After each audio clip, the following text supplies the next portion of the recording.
आप सभी का गीता अध्ययन के इस सेशन में बहुत बहुत स्वागत, जहां हम राणा सर के साथ 5वें अध्याय की चर्चा पर हैं।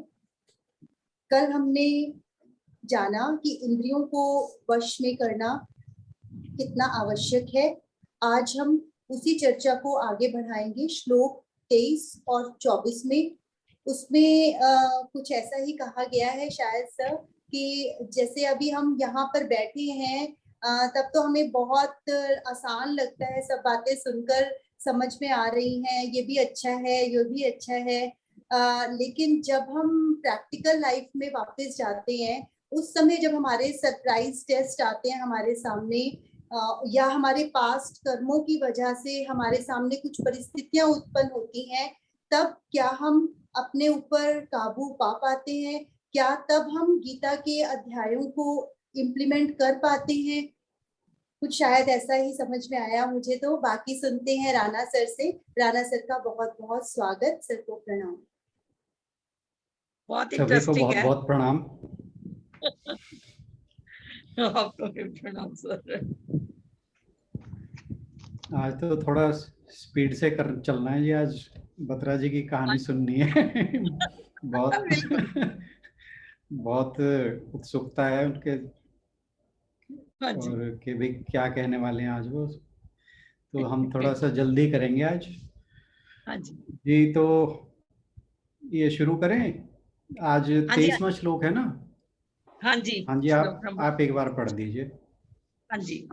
शक्नोति हैवयो सोढ़ुम प्राक् शरीर विमोक्षणात् काम क्रोधोद्भवम वेगम स युक्तः स सुखी नरः। इस मनुष्य शरीर में जो कोई मनुष्य शरीर छूटने से पहले ही काम क्रोध से उत्पन्न होने वाले वेग को सहन करने में समर्थ होता है, वह नर योगी है और वही सुखी है। और नेक्स्ट श्लोक है, योन्तः सुखोऽन्तराराम तथान्तर ज्योतिरेव यः स योगी ब्रह्म निर्वाणम ब्रह्म भूतोऽधिगच्छति। जो मनुष्य परमात्मा में सुख वाला, परमात्मा में रमण करने वाला और परमात्मा में ही ज्ञान वाला है, वह ब्रह्म में अपनी स्थिति का अनुभव करता हुआ ब्रह्म स्वरूप बना हुआ सांख्य योगी निर्वाण ब्रह्म को प्राप्त होता है। आज हम सिर्फ एक ही श्लोक लेंगे क्योंकि टाइम कम है ना। एक ले लो सर। हाँ जी, जी जी। तो इससे पहले के श्लोक में 22वें में बात हो रही थी कि जो विषय भोग हैं, संसारिक भोग हैं, वे आदि अंत वाले हैं। तो जो योगी मनुष्य है, ज्ञानी मनुष्य है, वह इनमें रमण नहीं करता।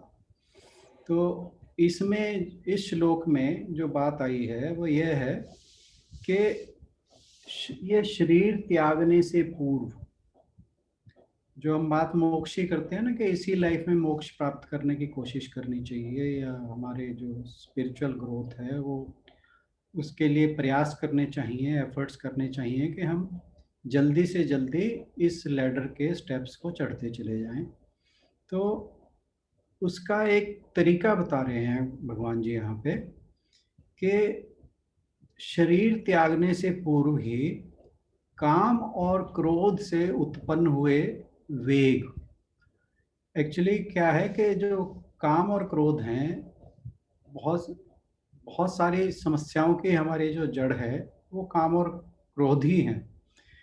क्योंकि हम जब भी संसार में, हम जैसे अपनी लाइफ में जीते हैं, अपने जो दैनिक जीवन है उसमें हम एक चीज़ें एक्सपीरियंस करते हैं हमारे व्यवहार में, या हमारे किसी भी तरह का व्यवहार हो, तो उसमें ये दो चीज़ें जो हैं वो बहुत इम्पॉर्टेंट रोल प्ले करती हैं हमारे अच्छाई की तरफ बढ़ने में या बुराई की तरफ बढ़ने में, और वो है काम क्रोध। और एक चीज़ जो जानने वाली है वो ये है कि ये काम क्रोध जो हैं वो राग और द्वेष की वजह से ही पैदा होते हैं। अब है क्या कि हर एक मनुष्य जो है वो चाहता है कि उसे सुख और शांति मिले, परंतु सुख और शांति वो तलाश गलत जगह करता है। जैसे कल भी बात हो रही थी, वो विषय भोगों में तलाश करता है, और विषय भोगों में तलाश करते हुए उसके अंदर कुछ कामनाएं पैदा होती हैं, कुछ इच्छाएं पैदा होती हैं, कुछ वासनाएं पैदा होती हैं, और इन्हीं के ऊपर मनुष्य का ज़्यादातर फोकस रहता है और वो सोचता है कि इन्हीं से मुझे, इन अचीवमेंट से मैं ये पालूंगा, ये पालूंगा, ये पालूंगा, तो मुझे सुख और शांति मिलेगी। परंतु होता क्या है कि जब हम इन इच्छाओं और कामनाओं या वासनाओं के पीछे भागते हैं तो उससे ये सारी की सारी, ऐसा नहीं है कि लाइफ जो है वो फुल ऑफ स्ट्रगल्स है। जीवन में संघर्ष लगातार बने रहते हैं, तो सारी परिस्थितियां जो हैं वो अनुकूल नहीं होती। तो कई बार हमारी जो कामनाएं, वासनाएं या जो इच्छाएं हैं उनके रास्ते में रुकावटें आती हैं। रुकावटें जब आती हैं, वो चीज़ें जो हम चाह रहे हैं वो नहीं प्राप्त होती, या जो हमारे गोल्स हैं वो अचीव नहीं होते, तो उससे मन में क्या होगा, चिंता होगी, डर होगा, उसकी वजह से टेंशन भी होगी, कई लोग डिप्रेशन में भी चले जाते हैं। तो उससे होता क्या है कि जो शांति हम चाह रहे थे वो आने की बजाय वो हमारे से छूटती चली जाती है। अब जो इच्छाएं हैं या कामनाएं हैं वो कभी भी किसी की भी पूर्ण नहीं होती, क्योंकि ये जैसे हम आग में घी डालते जाते हैं ना, ऐसे ही भोगों की जो कामनाएं हैं, जैसे आग में घी डालने से अग्नि और ज़्यादा प्रज्वलित होती है, उसी प्रकार जब हम कामनाओं को एक के बाद एक पूर्ण करने लगते हैं तो कामनाएं जो हैं वो बढ़ती चली जाती हैं। वो जैसे जैसे घी डालने से आग बढ़ती है, ऐसे ही कामनाओं को पूरा करने के, जैसे ही हम कामनाओं के पीछे भागते हैं तो उनको पूरा करने से वो और ज़्यादा बढ़ती चली जाती हैं, और मतलब भोगों को प्राप्त करने की जो हमारे मन में आग है या इच्छा है या उत्कंठा है वो बढ़ती चली जाती है। और फिर होता क्या है कि एक कामना पूर्ण होती है तो वो दसियों बीसियों कामनाओं को और पैदा करती है, और जैसे मकड़ी अपना जाला बुनती है, ऐसे मनुष्य अपने चारों तरफ एक जाला सा बुन लेता है कि उन कामनाओं का ही, वो कामनाओं में ही फंस के रह जाता है, और कामना पूरी ना हो तो फिर डिप्रेशन होगा, गुस्सा होगा, और कभी कभी बहुत बुरी तरह से आदमी क्रोधित भी होता है किसी वजह से। मतलब जैसे मान लो आप अपना कोई काम कर रहे हैं, चाहे ऑफिस का है चाहे व्यापार का है, और उसमें आपका कोई टारगेट सेट कर रखा है, कोई बहुत हाई टारगेट सेट कर रखा है और वो पूरा नहीं होता, आप घर पे काम से आते हैं तो घर पे कोई बच्चा या पत्नी या पति या पिता या कोई भी कुछ ऐसी बात कह दे जो आपको चुभती हो, तो आपके अंदर का जो गुस्सा है वो एकदम से फट पड़ता है। तो ऐसा मतलब हम डेली लाइफ में बहुत ऑब्जर्व करते हैं, कभी किसी के साथ होता है, कभी अपने साथ होता है, कभी परिवार के किसी दूसरे सदस्य के साथ होता है, कभी यार दोस्त के साथ होता है, किसी संबंधी के साथ होता है। क्योंकि जहाँ कामनाएं होती हैं उनके साथ क्रोध साथ ही साथ आ जाता है। इसलिए भगवान जी यहाँ पे जो बात कह रहे हैं, काम और क्रोध अकेले वर्ड यूज नहीं किया उन्होंने। ये नहीं कहा कि कामनाओं पे विजय पालो, या ये नहीं कहा कि भाई इसी जन्म में आप क्रोध पे विजय पालो, क्योंकि ये दोनों चीजें इकट्ठी साथ चलती हैं। इसीलिए प्रभु ने भी यहाँ पे दोनों का ही नाम लेके बात की है। अब जब क्रोध आता है तो आदमी का जो रास्ता है वो एक किस्म से भटक जाता है। जैसे नदी में कोई वो जा रही है, कोई किश्ती जा रही है और एकदम से वहां तूफान आ जाए, तो ऐसे ही जैसे क्रोध का तूफान आता है, जो जो नाव है भटक जाती है या डूब जाती है, ऐसे ही मनुष्य के साथ में होता है। तो जो व्यक्ति काम युक्त है वह सदा दुखी रहता है, जो कामनाओं से मुक्त है वो योगी बन जाता है। कृष्ण जी यहाँ पे यही कह रहे हैं कि जो कामनाओं और क्रोध से उत्पन्न हुए वेग को सहने में समर्थ है वह योगी है। ठीक है ना, वह युक्त है। युक्त आत्मा एक पहले भी यूज हुआ था कि जिसकी आत्मा जो है या योग में स्थित है या प्रभु के साथ ही उसकी आत्मा का मिलन हुआ है, उसी में ही स्थित है, ब्रह्म में ही स्थित है, और ऐसा ही मनुष्य जो है वो सुखी है।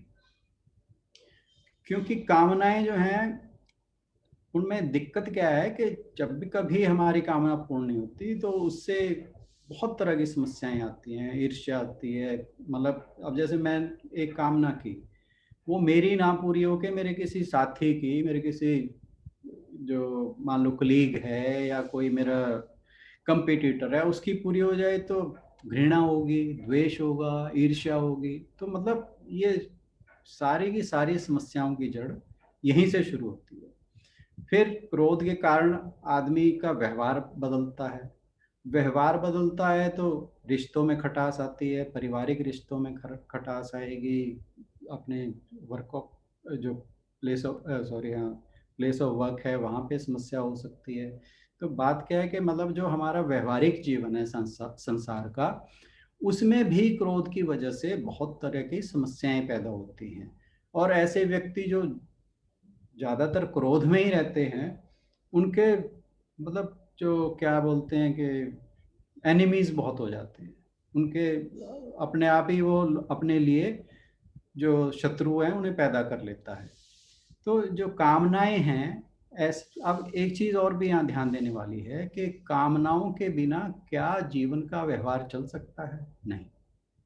तो कामनाएं होनी चाहिए। पहली तो बात यह है कि कामनाएं सीमित होनी चाहिए। दूसरी बात यह है कामनाओं में संयम भी रखना चाहिए, कोई पूर्ण नहीं हो रही है तो सरल भाव से लेना चाहिए।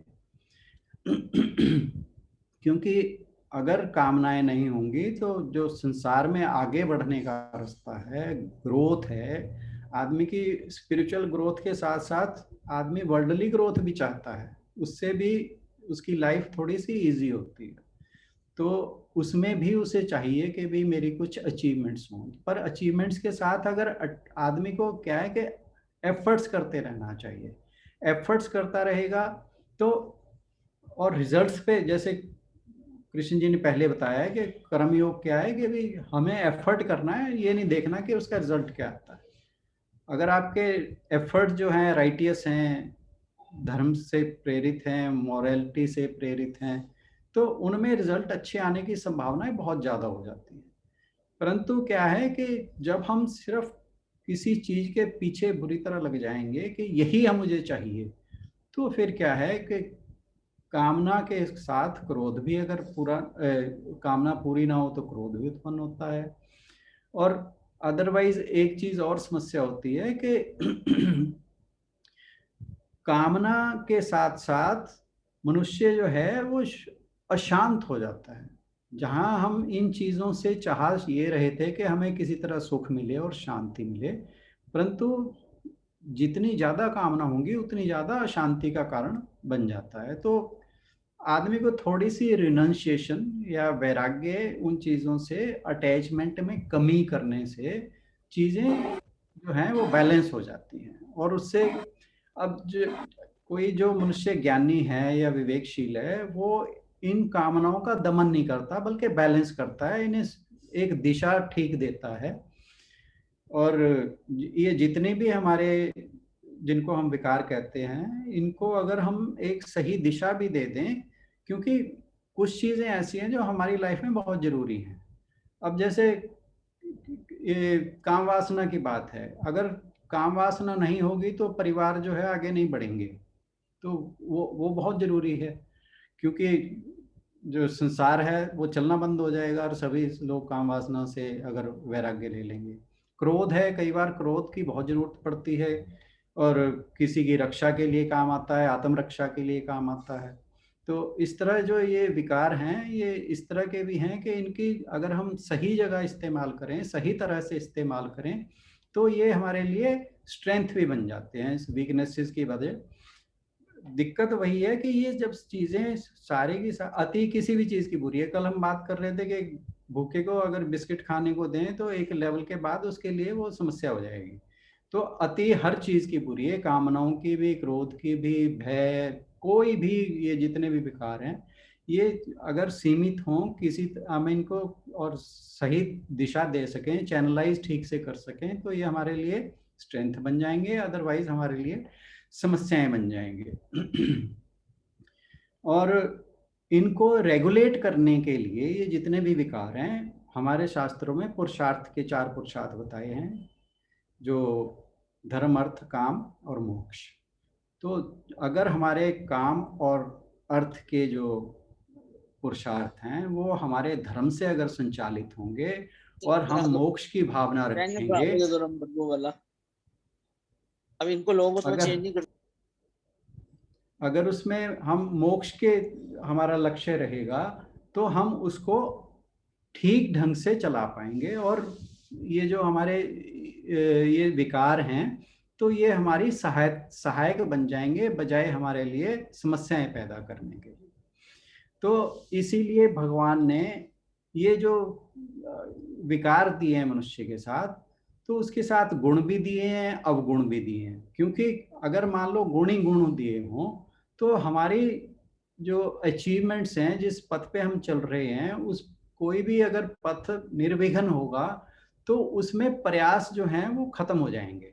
आदमी प्रयास जो है वो तभी करता है, एफर्ट्स जो है वो तभी होते हैं जब रास्ते में बाधाएं हों। क्योंकि बाधा रहित रास्ता जो है आदमी के लिए कभी भी ठीक नहीं रहता।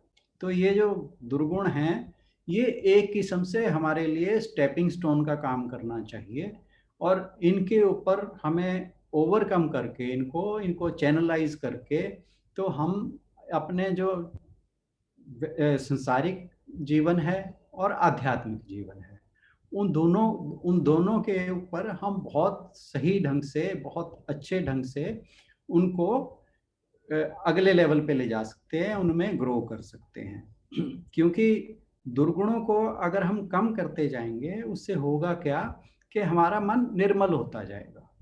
मतलब जो भी हमारे अंदर दुर्गुण हैं उनके ऊपर अगर हम उनको बैलेंस करेंगे, चैनलाइज करेंगे, तो हमारा मन निर्मल होता जाएगा। निर्मल होता जाएगा तो उससे हमारी आध्यात्मिक उन्नति हो जाएगी। आध्यात्मिक उन्नति होने से तो फिर मोक्ष कहीं दूर नहीं है। मेरे ख्याल से आज इतना ही। Thank you. बहुत बहुत शुक्रिया राणा सर का। हमने एक बड़ा प्यारा सा ग्रुप बनाया हुआ है, जय गुरु गीता, अब तो उसका नाम हमने कर दिया है, काफी सालों से हम चला रहे थे उसे। उसमें सर का हर सुबह एक मैसेज आते हैं, सर के 2 मैसेज होते हैं और सभी को उसका बेसब्री से इंतजार रहता है। ये मैं जानती हूँ, चाहे कोई वहाँ कमेंट करे ना करे, कमेंट हम ज्यादा मना ही करते हैं वैसे, क्योंकि इसीलिए कई बार बहुत हाँ, कम अच्छे वो मैसेजेस आते हैं, मैं कमेंट इसीलिए नहीं करता उन पे कि आपने एक रूल बना रखा है कि कमेंट ना करो, मैं हाँ उसको जी। जरूर फॉलो करता हूँ। हाँ, क्योंकि हर कंट्री में टाइम अलग अलग रहता है, तो कई लोग रात होती है वहां पे वो डिस्टर्ब हो जाते हैं, इसलिए मना किया हुआ है कि उसमें बहुत जितना कम से कम मैसेज डालें तो अच्छा रहेगा, ताकि सब लोग हमेशा के लिए जुड़े रहे। यंग बच्चे स्पेशली जो उसमें हैं, मैं नहीं चाहती कि वो ग्रुप को छोड़ें। तो आज सर ने सुबह एक बहुत अच्छा जो अब समझाया है उसी से रिलेटेड मैसेज डाला हुआ था कि कैसे हम अपने विकारों को अपनी स्ट्रेंथ बना सकते हैं और कैसे उनका भी कंट्रीब्यूशन है हमारी लाइफ को चलाने में, उनके बिना भी हमारी लाइफ चल नहीं सकती। बहुत बहुत शुक्रिया। इसी के साथ शशि दीदी से निवेदन की वो समापन की ओर बढ़े और उसके बाद हम बत्रा सर की मोटिवेशनल टॉक को सुन सके। शशि दीदी। हाँ जी। सर्वे भवन्तु सुखिनः, सर्वे सन्तु निरामया, सर्वे भद्राणि पश्यन्तु, मा कश्चित् दुःखभाग् भवेत्, मा कश्चित् दुःखभाग् भवेत्। गौ माता की परम कृपा से सुख समृद्धि का बसेरा, गोधन से दुख दरिद्र भागे, सब ग्रंथों का सार घनेरा। बोल गौ माता की जय। ओम ब्रह्म अर्पणम।